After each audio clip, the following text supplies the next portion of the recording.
Eh ben, salut, installe-toi et bienvenue dans cette nouvelle vidéo de Road to Grail. Aujourd'hui, on va parler de la Colt Breitling Colt Sky Racer. Et ben, c'est parti.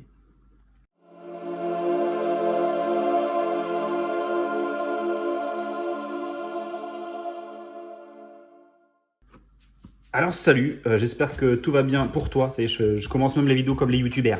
J'espère que tout se passe bien pour vous. Aujourd'hui, une vidéo un petit peu spéciale. Non, on va parler un petit peu pour commencer. On va voir des très belles choses aujourd'hui. Juste petite mise à jour sur ce que je porte actuellement. Donc il s'agit de ma Oris Arctix Complication phase de lune. On peut voir la phase de lune. Oui, elle est à l'heure, donc la lune actuellement est comme ça. Et petite mise à jour, j'ai changé le bracelet. J'ai mis le bracelet que j'avais reçu d'origine avec ma Mido. Et j'ai adapté la boucle déployante, je suis pas peu fier, je vais vous montrer ça. C'est pas du tout un bracelet à la base adapté pour les boucles déployantes, mais en bricolant un peu, j'ai réussi à faire ça. Bon, en fait, il n'y a rien de compliqué, j'ai juste... en fait, une boucle déployante, ça s'installe avec des pompes, hein, tout simplement, hein, comme tout bracelet.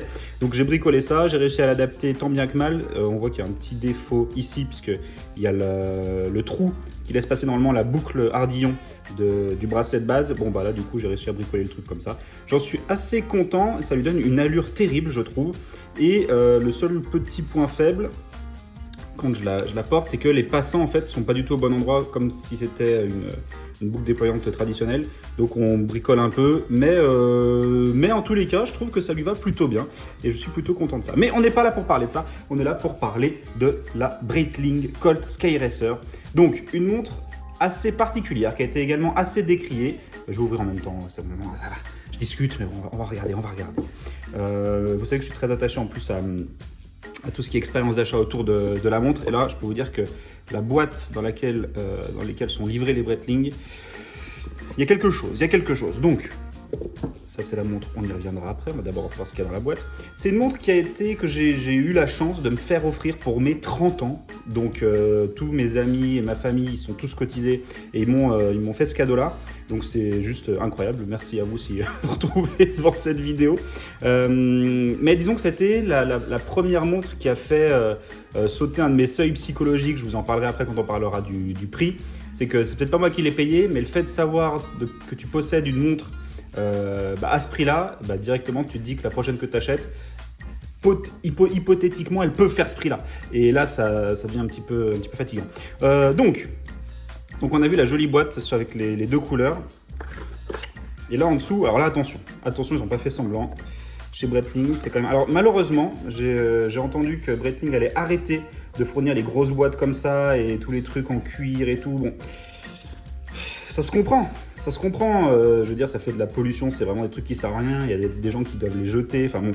Mais moi, je dois dire que j'y suis quand même hyper attaché et que quand vous avez un beau fourreau comme ça pour mettre votre carte de garantie, votre certification, etc., ça en jette quand même. Et bon, c'est des choses qu'on paye hein, de toute façon. Mais je trouve que c'est quand même vraiment beau. En fait, ce qui va se passer, c'est qu'on pourra toujours avoir ces éléments-là, mais moyennant un petit billet, je crois, sera inclus dans le prix de la montre, comme c'est le cas actuellement. Bon, à voir s'ils vont le faire ou pas, j'ai entendu ça au début de l'année. Alors, le manuel d'utilisation de la Colt Sky Racer.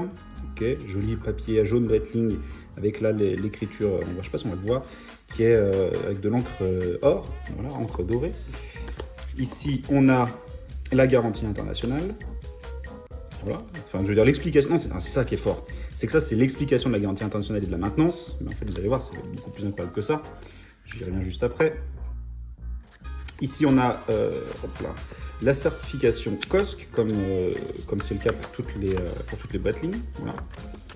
Donc COSC, certification officielle de chronomètre suisse. Il se trouve que c'est une quartz. Et oui, comme vous l'avez vu dans le titre, cette Breitling est une montre à quartz. C'est la seule montre à quartz de ma collection que je porte encore aujourd'hui pour le moment. Mais on va voir qu'elle a quand même des... Enfin, je ne suis pas trop montre à quartz d'une manière générale, mais il y a quand même des exceptions et on va voir pourquoi. Donc voilà, très bien. Et alors ça c'est incroyable. Il y a encore les petits plastiques de protection.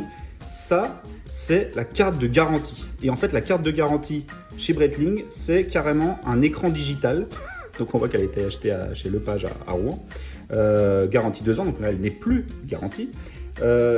Et en fait, tant que... Enfin, c'est simple, c'est que là-dedans, il doit y avoir un système avec une pile, évidemment, avec les informations qui s'affichent. Le jour où les informations ne s'affichent plus, c'est que forcément, quoi qu'il arrive, on aura passé les 2 ans, donc elle sera plus garantie. Mais pendant les 2 ans, on est sûr que... Salut. Hey, salut. Non, pendant les 2 ans, on est sûr que l'écran va rester affiché et qu'il y aura les informations de la carte de garantie. Donc, c'est un petit peu frustrant de se dire qu'à un moment ou à un autre, cet écran va s'éteindre. Et donc là, j'en profite pour le filmer, comme ça, voilà, ça me fera toujours un souvenir. Mais quand même, c'est quand même la classe de se dire que, ok, c'est des montres qui valent un certain prix, mais il y a quand même, en termes d'expérience d'achat, quand ta carte de garantie, c'est un écran, bon, tu te dis, ils sont quand même chauds, Bon, allez, assez parlé, hop, je range ça rapidement. Et on va passer à l'ouverture de la montre. Ah oui, je l'ai refermé comme à l'époque, avec le petit protège-lunettes.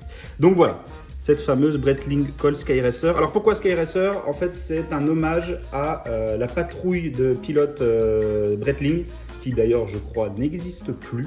Semble-t-il qu'ils ont arrêté cette année le sponsoring de cette patrouille d'avions de chasse.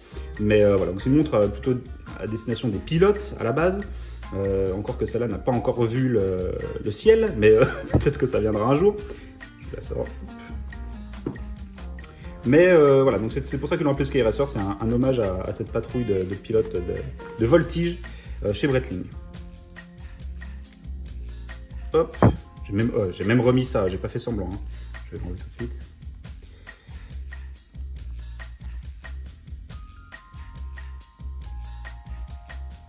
Voilà. Donc en fait, chez Breitling, vu que toutes leurs montres sont certifiées COSC, ils se permettent de le mettre sur le petit, je sais pas, le petit, comment on appelle ça?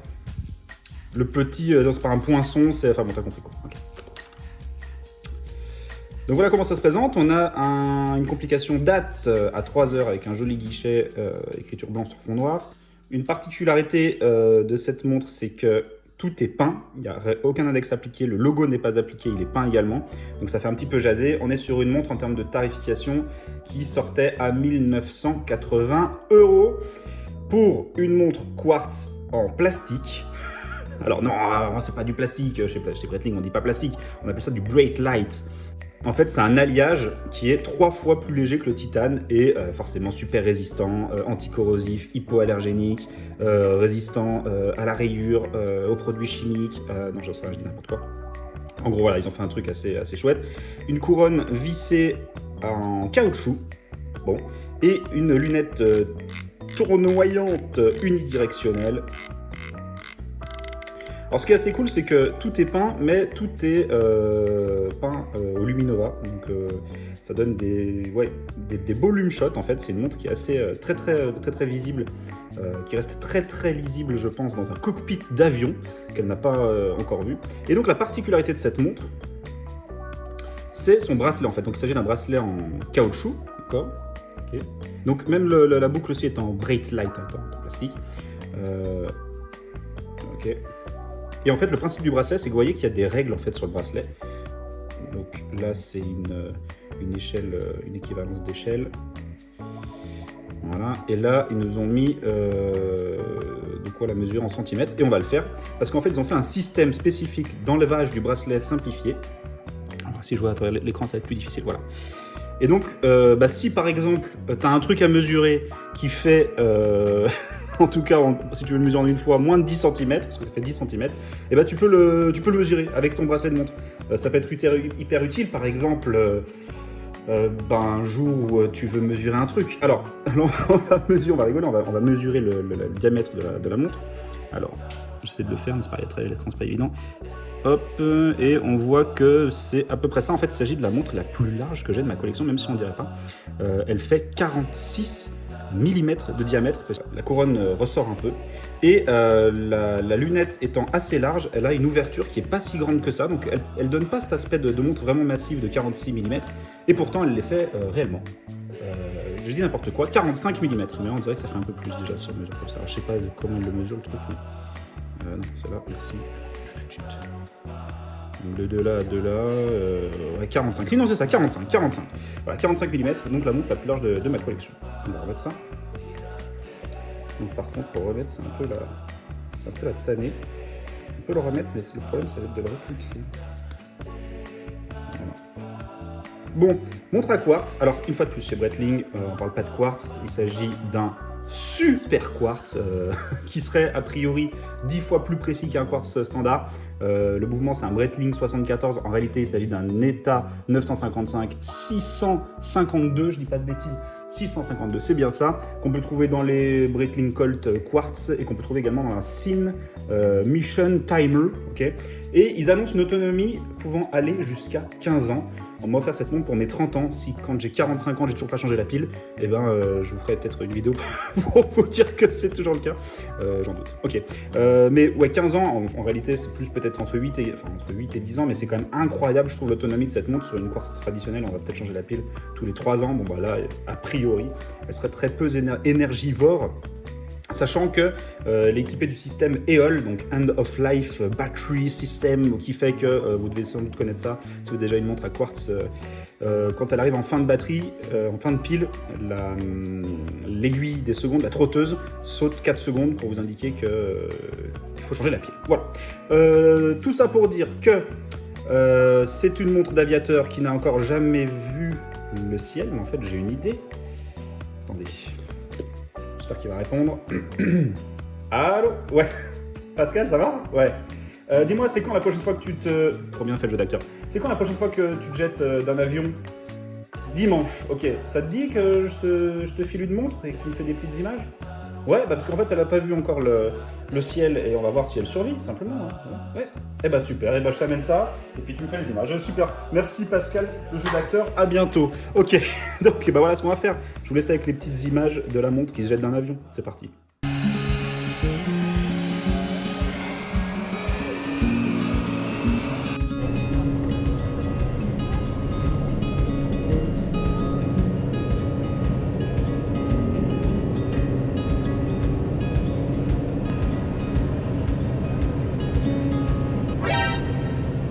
C'est non.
Et ben voilà, elle est revenue saine et sauve, elle est encore en pleine forme, intacte. On va finir quand même la présentation, c'était plus pour la blague, mais... Donc voilà, Breitling Skyracer, maintenant qu'elle a vu le ciel, tout va mieux, hein, évidemment. Ils annoncent une étanchéité de 100 mètres. Bon, sans doute, une fois de plus, c'est pas une montre que je vais mettre dans l'eau. Après, pour moi, c'est quand même la Tool Watch parfaite, puisqu'elle est extrêmement légère. Je vous disais, 3 fois plus léger que du titane. Donc, on l'oublie très rapidement au poignet. Elle est vraiment confortable, le caoutchouc qui peut tenir un peu chaud en été, ça reste très raisonnable. Donc c'est vraiment pour moi la Tool Watch, celle que je vais porter si je veux pas trop me prendre la tête. Normalement, elle résiste à la rayure, on la sent pas au poignet, elle est légère et elle est précise. Il n'y a pas besoin de se prendre la tête de la remettre à l'heure quand on part rapidement. Donc tout ça fait que il s'agit d'une de mes montres préférées en fait. Voilà. Pour sa simplicité entre guillemets.